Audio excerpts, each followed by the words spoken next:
This is the moment. The Bachelorette is back. And the power I'm gonna fall in love. is in Jen's hands. And I'm gonna do it my way. ABC tonight. Everything about her is great. I feel so special. Jen's looking like a queen. My men are very, very hot. Someone call 911. You are looking so fired. This is the beginning of a new era. The Bachelorette season premiere tonight, 8/7 Central on ABC and stream on Hulu.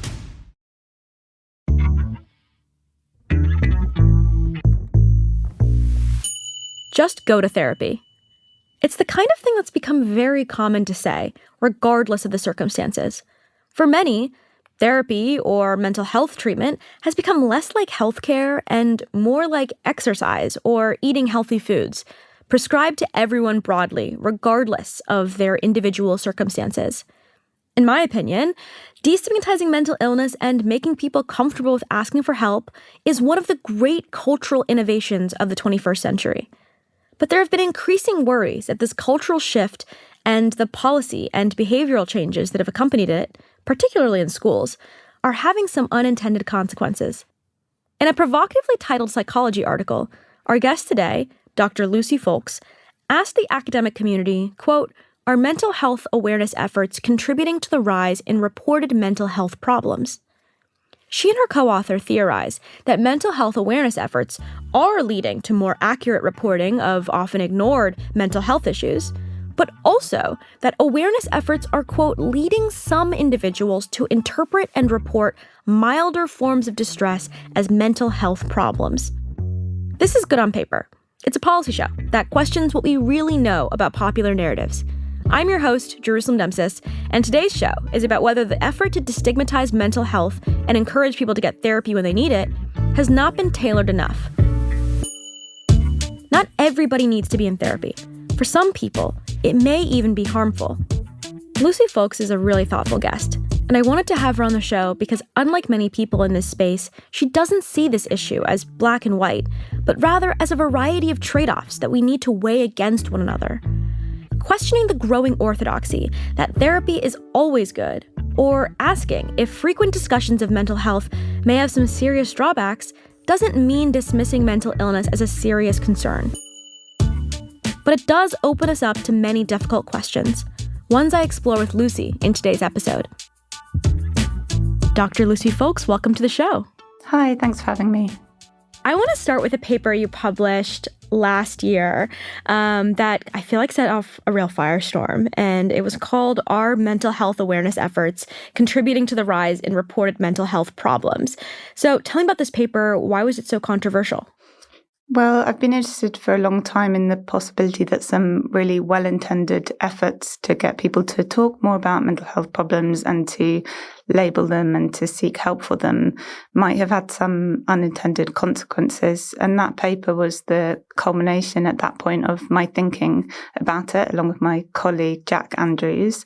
And really in that paper, we posed it as a question that needs to be investigated and tested and explored. And the question was, is it the case that the more we encourage people to think and notice and talk about mental health, the more they end up reporting mental health problems? And we were interested, or we posed two potential routes, one of which is if you raise awareness about mental health problems and destigmatize them and help people understand what they are, then you're probably going to have more people reporting problems who otherwise would have kept it hidden. So maybe in previous generations, they weren't admitting these problems and now they are. So the actual kind of base rates aren't getting worse, but it looks like they are. And then the second route is the possibility that raising awareness about mental health might make people misinterpret milder, more transient levels of mental distress as symptomatic of mental disorder, and whether that then in turn might make those problems become exacerbated or exaggerated in a kind of self-fulfilling manner.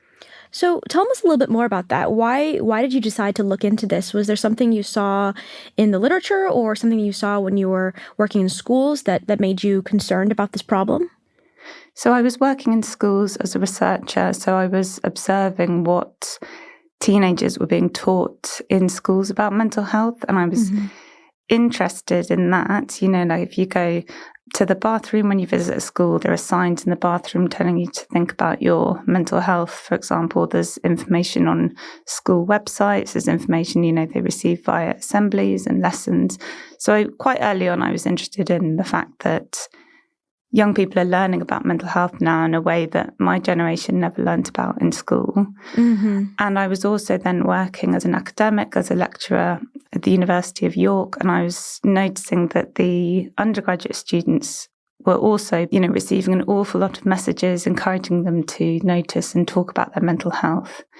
And there was one particular incident that I remember becoming a bit more skeptical. My colleague, underneath her email signature, she had in big letters, "In crisis, ? Get help here."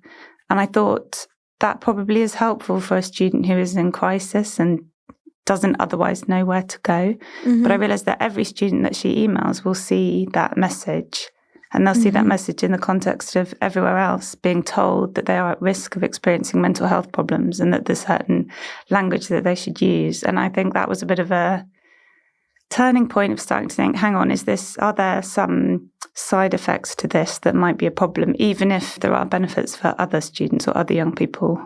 So I'm interested in digging into a little bit of what we actually know right now, because I know this is a space that you when you wrote this paper, you're setting out towards trying to get a lot more research done. But there's also a lot of research that's already done on mental health interventions.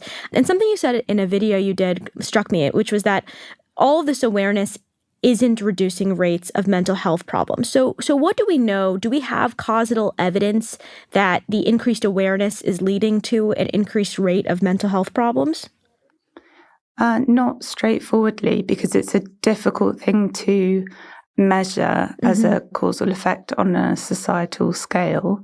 But firstly, it's certainly not been the case that it's reduced the problem, because almost year on year, more young people in particular, are reporting mental health problems.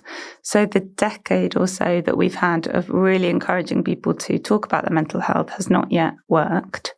But in terms of causal evidence, there are various bits and pieces that have come out since we wrote that paper, and there's groups trying to collect more evidence, and we're trying to collect more ourselves. But there are some little clues so far, experimental studies, showing that the way you encourage people to talk and think about their mental health does influence how they interpret and report it, which actually shouldn't be surprising at all. Like, there's a big evidence base about expectancy effects and how what you tell people influences, what they experience and what they report. So it's new, but yeah, there are several studies now supporting this idea.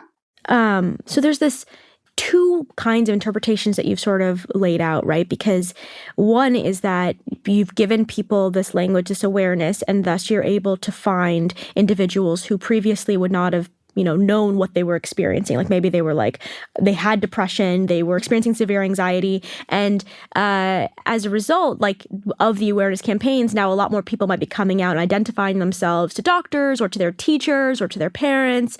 And the other is that there's this group of people who are not actually experiencing strong, what a clinician would describe as severe depression or anxiety, but are pathologizing themselves instead. How do we know how big either of those populations are? Are there a lot of people? I mean, how do we know that there aren't just a lot of people with depression who previously weren't being counted and are now destigmatized and able to talk about it? Well, that's part of the difficulty of all this, that it's very difficult to tease those two apart. And certainly there are some people that would argue that it's all the former phenomenon, or it's, that more people are reporting problems because in various ways life is more difficult now. So that's absolutely a possibility as well. So the question is, how do you distinguish between the two groups that I describe? And it's incredibly difficult, especially considering that the way we measure mental health problems is to ask people to self-report symptoms. So it's hard to tease those two apart. And so when you say things are much harder now, what do you mean? Oh, in terms of what, on a population level? Well, there's an awful lot of interest in the idea that social media has caused the problem. there's a camp of academics arguing for that, and then there's another camp of academics arguing back and saying, no, that's not the problem, or it's not the entirety of the problem. Then obviously there's the pandemic. COVID undeniably had an impact while it was going on and possibly in its aftermath. I'm never, ever saying the case that this explains everything, but I think it's enough of a possibility that we need to take it seriously and not just look at an increase in reported rates and take it at face value. So what was the reaction when you released this paper? Did you get feedback from folks who were in schools? Yes. Interestingly, I was expecting a lot of criticism, but I have got some criticism. But actually, I've received more support than I had anticipated. And what surprised me and interested me is that people want to tell me it in private. So they say, I'm saying this in confidence, I'm saying this off the record. And I quite often get people telling me I'm brave or that they wouldn't want to be the one saying this, which I think is interesting. And why is that? What's kind of the fear there? Well, it's a legitimate one, which is how on earth do we ask this question without undermining, firstly, the people who are most unwell, who are still not getting help, but also the people who might not have a mental disorder, but they have distress and difficulty that needs to be taken seriously. So the worry is that if you ask this question, you undermine the suffering of people who need to be heard. But I think actually the more we allow the conversation publicly to proliferate and go unchecked, actually a risk of all of that is this kind of en masse skepticism that you're now seeing towards almost anyone who stands up and says, I have a mental health problem. There's a kind of collective shrug like, oh, well, you and everyone else. Because, yeah. So I want to get into some of the research here. So there's a big trial in the UK, the Myriad trial. Essentially what happens is the researchers randomize 85 schools to either get teaching as usual or to get something they call school-based mindfulness training. And school-based mindfulness training has already been found by at least one systemic literature review of RCTs to have significant positive effects for things like mindfulness, executive functioning, attention, depression, anxiety, and stress. And they try to do this big trial, and after they separate out these schools and randomize them, they find no evidence that school-based mindfulness training is better than teaching as usual. And they even find some, small differences, but they do find that some who had experienced the intervention had higher self-reported inattention and hyperactivity, and higher panic disorder and OCD, and lower levels of mindfulness skills. This isn't just like school-based mindfulness training though, right? Like I found studies about dialectical behavioral therapy in Australian teens which showed that the kids who got the treatment got worse, and another study of kids with CBT or cognitive behavioral therapy. And there's almost no effect between getting CBT versus usual school coursework. And so, these are types of interventions like mindfulness training, CBT, DBT. These are things these are evidence-based practices. So why is it that then when you see these tools that have been developed by researchers that have been shown to work in other contexts, why aren't they working here? What's going on? Firstly, those 3 studies that you describe are large-scale, good quality trials, so we should pay attention to their findings, and they have made an important impact on the field. But it is still the case that some other studies have found generally small positive average effects or null effects. So it's definitely not the case that all school interventions are finding these negative effects, but because of their quality and size, people have, paid attention to these 3. I think what's important about all of them is that they're universal interventions. So that means that they were taught to all young people in a class, regardless of need. So with the very reasonable idea that why not try and help everyone? Why not try and give everyone the tools and knowledge that they might need, either because they're struggling now or because at some point in the future they might benefit from this information. But the trouble is what that does is you're taking principles that were originally designed to be taught one-to-one, and then you're teaching them to a group of 25 or 30 teenagers or young people all in one class. So if you learn these techniques in one-to-one therapy, you can adapt them to your specific issues. You can troubleshoot with your therapist when you're having difficulty. You can ask for explanations and clarifications when you don't understand. Like mindfulness is a difficult skill to learn. So I think part of the issue for why these interventions don't work well or sometimes have negative effects is because you have diluted the practices too much. And then in addition to that, you are by definition teaching it to a whole class with a variety of needs. But that means within that class, you will have a lot of young people who are actually fine. It's become a bit unfashionable to talk about this, but there are lots of teenagers who don't have mental health problems. So potentially you're asking them to learn skills that aren't relevant to them. And a lot of young people, if you ask them, they say they find these lessons boring and not relevant to their lives. Or at the other end of things, you have people who are having such significant difficulties that this kind of intervention doesn't really touch the sides. They need something to change in their life, or they need a lot of one-to-one support. So potentially it's difficult for them to be made aware of a problem that can't then be fixed with the solutions that they're given, or they try and they fail. And then how will that make them feel? So I think that the field is starting to move very gradually, early days, but possibly become more skeptical of this idea of universal interventions, whether there's actually useful stuff we can teach everyone en masse that will, meaningfully make a good difference to enough of them. And so, part of what I started wondering about these large universal interventions in schools, or just largely in society, how we're changing how we're talking about this, is that it's kind of just an implementation issue, maybe? Is it the case that if people were better at implementing, whether it's CBT or mindfulness training, if you actually had the investments to make, teachers, experts on this, as well as doing their jobs, educating students? I guess I'm trying to get at here, would you think that there is a problem in a world where you had that level of investment? Or are you just saying, we're never going to get there, so we should stop doing this? Because I feel like that's two very different conversations. Yeah, the implementation thing is really interesting, because there can be therapy designed in a certain way or an intervention designed in a certain way, and it's not necessarily how it ends up being delivered. And certainly there's variation from school to school within a trial about how well things are delivered for all sorts of practical reasons. It's also relevant with Myriad because they taught existing school teachers to deliver the mindfulness intervention. And that's really important, because really what Myriad was showing was not necessarily that mindfulness doesn't work, but that you can't teach existing school teachers in a short period of time to deliver mindfulness en masse that works. So that's important, but the resources question is still there. So we do not have the resources to train people to become mindfulness teachers, which can take a long period of time and that level of expertise, and then deliver it one-to-one.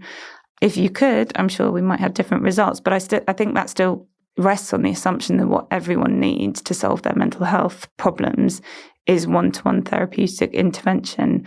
And I think that's potentially, ignoring all the other external factors that cause mental health issues. So one thing I was thinking too is that whether this is a function of age, right? Because a lot of the studied interventions are happening in like the middle school level. These are either the preteen to early teen level. And I'm not sure, but I don't think we're seeing this kind of problem as much in older adults. And so is this issue just that it's too early to be introducing this sort of language, or that the societal wide shift needs to be different just for young people and how we talk to very young preteens and teens? Or is it something that's actually a problem for all age groups? My prediction would be that older adults haven't had the same transformation in language, but I actually don't know. And I think it's a good question. I'd say when you hit certain demographics like middle-aged men, that the problem is still that they don't talk about it enough. So, there's still massive amount of stigma talking about mental health. So I don't know. The concern and the conversation is certainly about what's happening in young people. And the thing that's worrying to me is because, first of all, the reason why these universal interventions are done is because they're much more cost effective than the one-on-one interventions that you're talking about. But secondly, I mean, you can choose not to implement school-based mindfulness training, right? But when we're talking about this larger societal shift in how we talk about mental health, like there's no policy lever that undoes that, right? So is part of your concern here not just these like large-scale changes in schools towards investing in universal mental health treatments, but also kind of like this larger societal discussion of how mental health is talked about in public? Yeah, and I've been asked before, do you not think it's too late now? Is the cat not out of the bag? And it's if we were to make a societal shift, it would be a big one, because it's not just what's happening in schools, it's even the psychiatric language, the language of therapy is in pop songs, it's in sitcoms, reality TV shows, it's everywhere online. So culture has become saturated in the language of psychiatry and mental health. I don't think that means we don't ask questions. And if you look back across time, society has changed gradually in how it frames psychological distress and talks about mental health. So I don't think it's fixed. I actually gave a talk in a school a couple of months ago, and a teenager who's maybe 17 asked me, what did I think was the kind of long-term prediction for what would happen? She said, do you think it's just we're going to talk more and more and more about it? Or do you think there might be a peak and then things will start to fall again? And I thought it was such a good question. I wonder if, we will reach such a saturation point and the skepticism will become sufficiently high that this language doesn't have the same currency as it once did, and maybe we'll start using it less. When you say the currency that mental health language has, can you talk a little bit more about that? Like, what are the ways in which this is seen as beneficial? So I think it's, in lots of settings, the language that you need to use to be taken seriously. And it partly because so many people are using this language, everyone else needs to use it to kind of be taken seriously. It's not enough to just say that you're sad or you're worried. When everyone else is saying that they're depressed, you have to match that level and possibly go above it in order to be heard. Certainly in a society that has limited resources for helping you, the threshold for getting mental health treatment in the NHS is extremely high in some cases. So people are incentivized to use this language because it's the language that they hope will get them heard. But I think it's difficult because the more everyone else uses it, the more it becomes inflated to kind of keep your head above the water, I guess. So I want to dig into what the actual harm is here, right? Because, you're focused a lot on young people, adolescents, and especially in the school context. And so if there's a kid in a class and he starts exhibiting some sorts of like lethargy, or he seems really sad and his teacher is worried about him, and, he or she decides to report to, the guidance counselor, to the parents, hey, I think your kid might be depressed.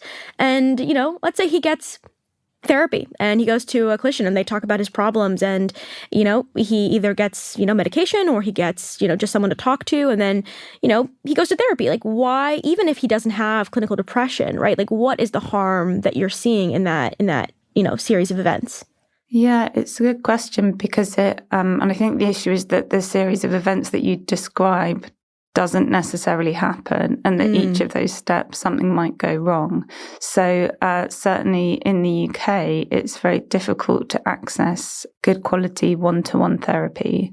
So one possibility is that you identify a supposed problem in a young person, and then there's nothing you can offer them to help. So you're encouraged to go to the GP. That's what the campaigns tell you to do.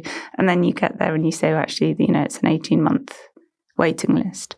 So that's a potential problem, that if that person isn't clinically unwell, or even if they are, there's a potential harm involved in telling someone that they have a problem and they need help and then telling them that the help isn't there. But then there's also the assumption in that sequence that having therapy will be helpful. Therapy doesn't work for everyone, and it makes a small but not irrelevant proportion of people worse. So it's not necessarily the case that, I've been asked before, should we just give all teenagers therapy? Would that solve the problem? Well, no, because therapy doesn't work for everyone. And also, it may be a problem that therapy can't help.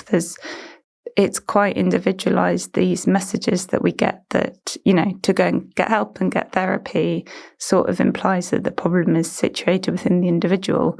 And that could potentially mean you're not getting them help in other aspects of their life that would actually be helpful in terms of bullying, or maybe they're living in poverty. I think to frame it as a mental health problem and send them down that pathway might be unhelpful because it means ignoring other sources of solutions, I guess. So yeah, the ideal is if someone has a mental health problem, you identify, you get them the right help quickly, and the help works. But it doesn't necessarily work like that.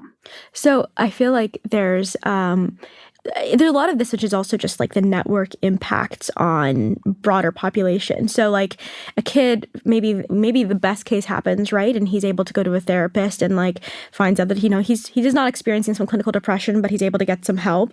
But he goes back to school and he tells his classmates about it, and, they're influenced by that, or, it's clearly a situation where a lot, this is a concept that you talk about, this idea of co-rumination. Young people are talking to each other about their mental health issues, and, even if this kid gets therapy, like he's not an expert himself. And so he's advising now a bunch of other people that they also have a problem. So is a big part of the issue that you're also worried about that you are targeting a lot of the people who are currently sick, but you're getting a bunch of people who are less sick kind of now really pathologizing themselves and then like demanding resources that may otherwise be better used, targeted at the really ill populations? Yeah, so there's a lot that's interesting there, firstly, about social influence. And I think that's really, really interesting. I certainly get told anecdotally about it a lot. So I had a parent after a talk say to me that her teenage daughter felt left out because she was the only one in her peer group who didn't report having anxiety or depression.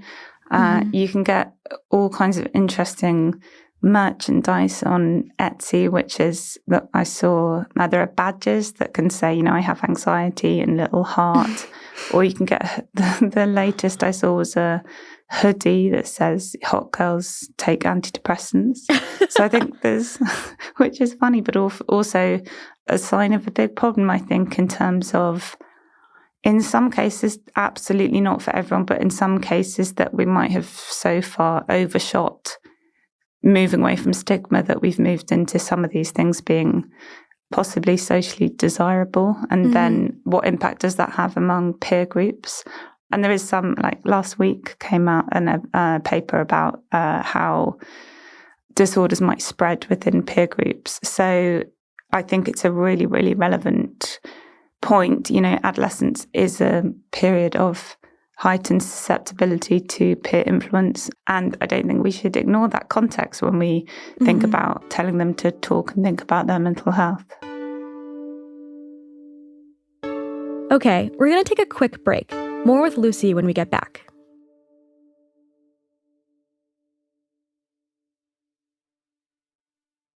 When we're talking about the problems with mental health education efforts in schools, how much of this is a concern about resource allocation? Definitely, it's a problem, and it's a difficult argument to make. But if, certainly in the UK, this huge drive to tell people to notice mental health problems and label them and go and seek professional help for them has not been matched with help at the other end. So you're now funneling more people into a system that doesn't have the resources to help them. And then what happens is people try and find alternatives, particularly in schools, in terms of teaching children en masse about mental health, because that's, cheaper and fairer than one-to-one therapy. But I think that has its own difficulties. I don't think that's necessarily the solution. So in a world where there aren't enough mental health resources being provided, whether it's because there's actual scarcity or it's because of government policy or whatever reason, is it better, in your view, not to know whether or not you're depressed? As in, is it better off to Just have not know, never like if you, known and then never, like you have the same symptoms, the same kind of issues going on, and like, you know, whether or not, and there's not going to be therapy, there's not going to be antidepressants available to you. Is it just better not to know you're depressed? So I think it depends on whether there's other useful change that can happen as a result of knowing that information. So it's very possible that learning that you have depression is still helpful if it means you can understand yourself better, communicate that to other people in a way that leads to better social support. And it might be helpful if it means you can implement certain forms of self-help, which is useful. So the idea of self-understanding, communicating it with other people, being able to implement change, all those things might mean it's useful to, you know, learn that you have depression, told you should go and get professional help, turn up and it's not there. It might still be useful information, but I think it's a reasonable question to wonder whether that sequence of events ends up being harmful for some people.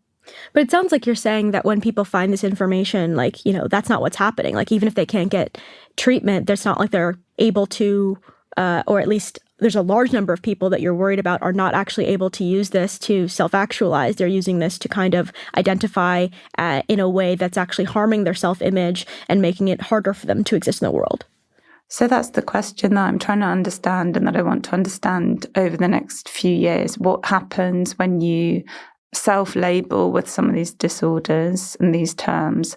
How does that change the way you understand yourself, and how does that change what you do? So there's some evidence that identifying yourself as having depression over and above the levels of symptoms that you actually have is associated with more problematic coping, so less useful coping strategies.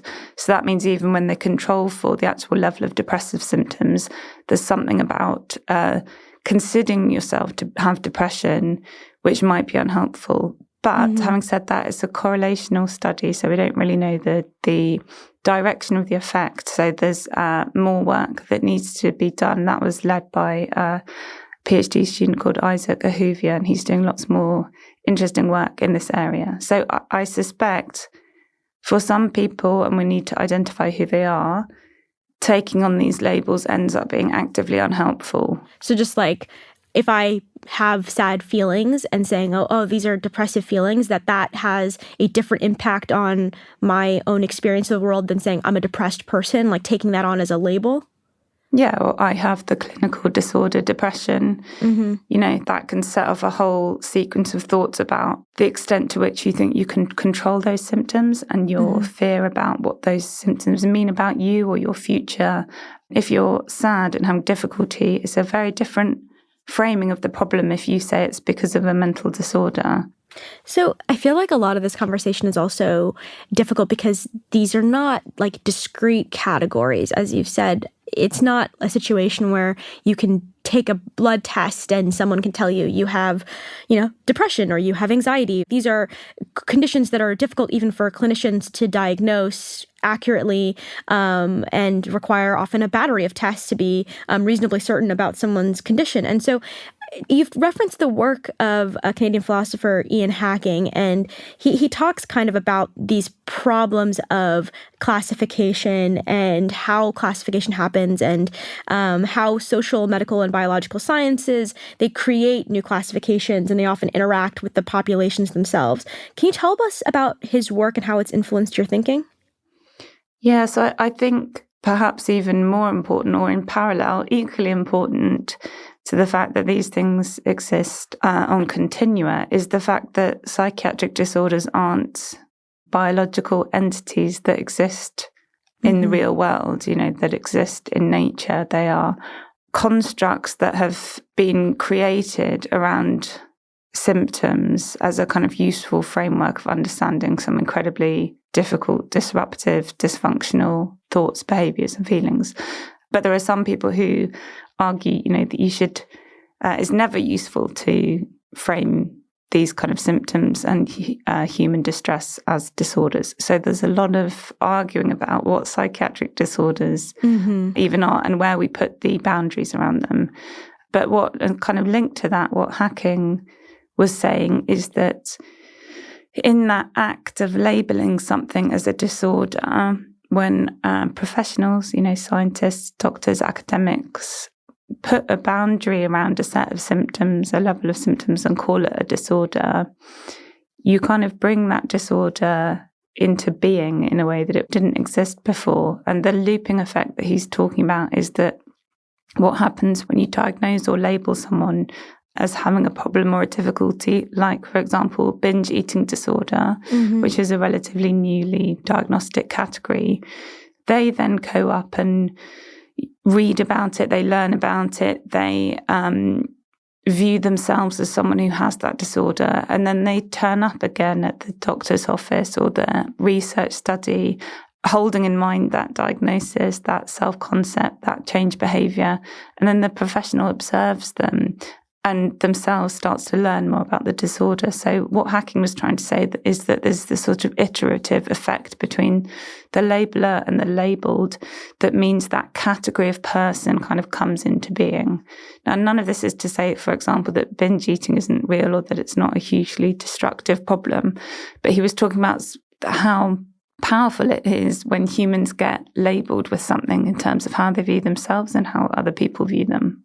And I think what I was really interested in his work too is also this part of the interaction between someone who becomes labeled and how that affects their demands on scientists and people who are doing the labeling, right? So, I mean, this interacts with what you're talking about a lot too. So it's not just that there is now the classification called binge eating disorder. It's that when they hear that framing and they learn all that stuff, maybe they're on WebMD or whatever, they themselves are then going and sort of demanding that classification get expanded, perhaps to include other things. So thinking about these other psychiatric disorders that we're talking about, like anxiety or depression, you go on TikTok or something like that and you hear, oh, like you have high functioning anxiety if sometimes you're staring at a wall too long. But if you then have like a population that's saying, okay, you have this thing called anxiety and now we want this other thing called high functioning anxiety. And then you go to your therapist, you go to your scientists, you go to your researchers and you say like, this is a classification. And then they feed that back to the population as well. Yeah, exactly. And so, that was Hacking's idea. I've had clinicians say to me that they have young people coming into their clinic using diagnostic language that actually doesn't exist as far as the clinician is aware. So it's not grounded in, academic psychiatry or clinical psychology. It's been born on the internet. So I think TikTok in particular is a kind of phenomenon on its own about the way it's encouraging people to view and understand their personalities and their difficulties. High functioning anxiety is not a clinical term. I mean, interestingly, to get an official diagnosis of an anxiety disorder, you need to have high numbers of a lot of symptoms for quite a long period of time, but you also need it to have a significant impact on your daily functioning, on your ability to navigate the world and live your life the way you would want to. So high functioning anxiety is removing that kind of key diagnostic component. That doesn't mean high functioning anxiety is nice or easy to have, but it's interesting that they have so explicitly kind of removed that criteria that clinicians would recognize about impact on functioning. And another part of this is just that it seems like there's not really a way to get this totally right, because whichever system you create, right, you're either bound to be overly inclusive or overly exclusive. You either tell educators and parents, err on the side of caution, talk to your kid about depression, get them to the GP if you can, or to the doctor, and then, and if you see someone in class behaving in a way that's really concerning, like, get them to the guidance counselor so they can talk about whether or not they're depressed or have anxiety or whatever it is. In that kind of world, like, you're going to get some false positives. And the alternative is going to be false negatives, right? It's going to be like, okay, like, yes, we know that there are people out there, kids out there who are really suffering and struggling, but we don't want to inflict kind of a bunch of costs and harm on them, their families, and society by overdiagnosing too much. And so unless you're pretty sure that this kid is experiencing some kind of harm, we want to err on the side of talk to them and check in with them, but don't like pathologize them or don't bring them into the, tell them they should go to their doctor or medicalize their experiences too much. And so you're going to end up getting some you're going to miss some of the kids who do need that help. And so it's not really, I mean, obviously you want to get as close as possible to accuracy, but there's no way, of course, of designing a perfect system that doesn't err in one direction or the other. And so given that it's kind of like good for some people, bad for others, like how do you even distinguish which pool of people is bigger or which harm is worse and which harm is acceptable? How do we think through those questions? I think at the moment we're leaning much, much, much more towards the idea of let's not miss anyone and let's treat everyone as a risk. And I think some of the criticism I have had is that by asking the questions that I'm asking, who cares if there's some people with milder problems who are mislabeling themselves, if actually it means we can get to the ones who really need help. There's not a straightforward answer, except that I think we should care about both problems equally. It's one of those things where, of course, you know, you're a researcher, you're a scientist, and you're wanting to get a lot more of that information. But on a practical level, right now, I mean, you're saying that you think we've gone a little bit too far in talking about and pathologizing young people's emotions and erring too far on the side of maybe they have depression. I mean, if you're a teacher hearing this, right, and you're wanting to make sure you're not harming your kids, and you know, you look out in your classroom, I mean, how do you want that teacher to change how they're interacting with their students, or how do you want school systems to change in how they're interacting with their population?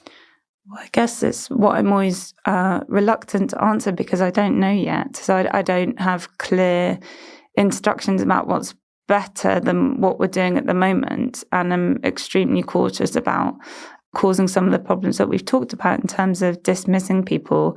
I think on an individual level, you know, if there's someone in front of you who's distressed, whatever they call it, you have to, of course, take it seriously. Actually, the most important thing is to validate it and listen to it. And actually, I'm doing running a study at the moment with a master's student called Katie Cunningham-Rowe, and she's interviewing clinicians about what they think about this change in language, and particularly the increase of self-diagnosis.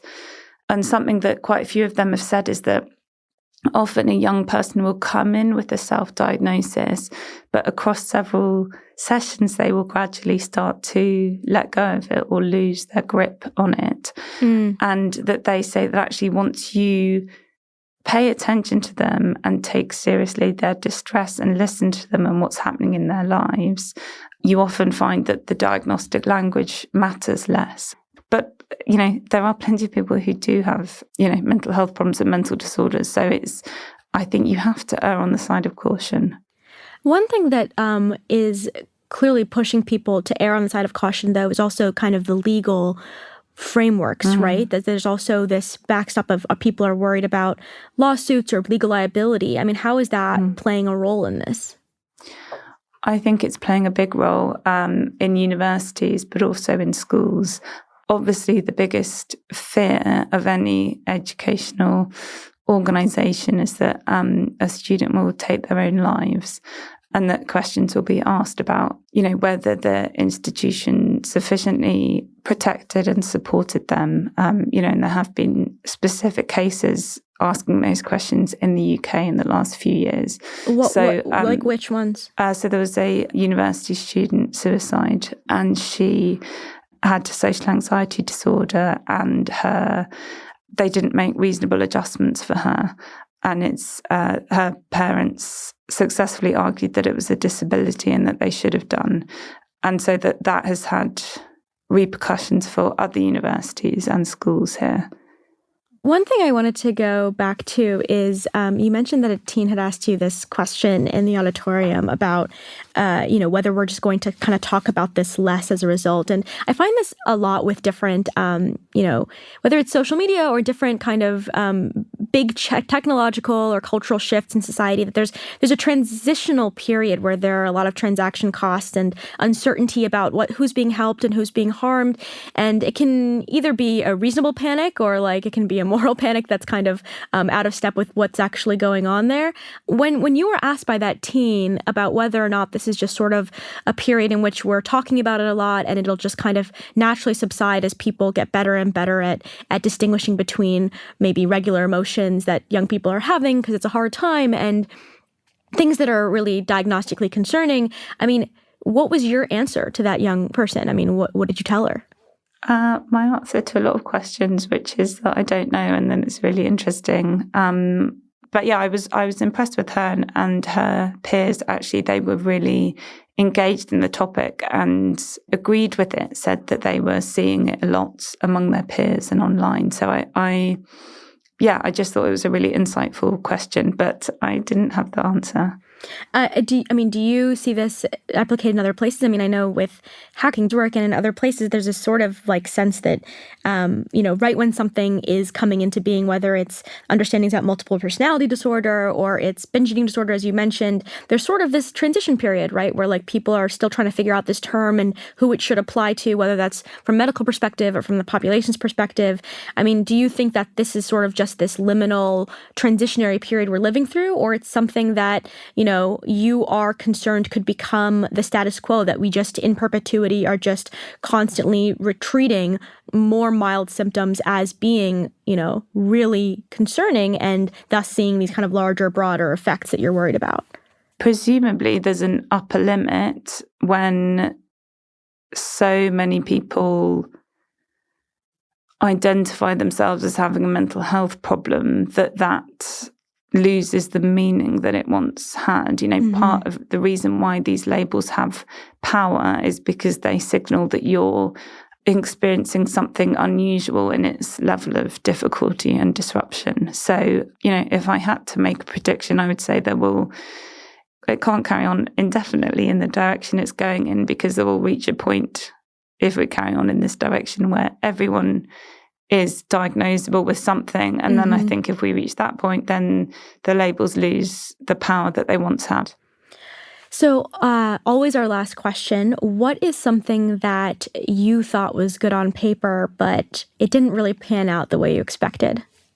I mean, this is quite a literal example, but I always wanted to write fiction, and I wrote a novel, and which took years, and I had a literary agent, and it didn't work out. They didn't want to pitch the book to publishers, so I thought I might try writing nonfiction instead, and then I could kind of circle back to it, and it made sense to write about mental health because that's what I was interested in my work at the time. But I've kind of fallen in love with psychology writing. I don't know if I will go back to fiction, but it was so it was a slightly weird route into writing the books that I've written. But I think I had in my head and my heart that I would write novels, and it was an awful lot of work for not the outcome that I wanted. What was the book about? It was in the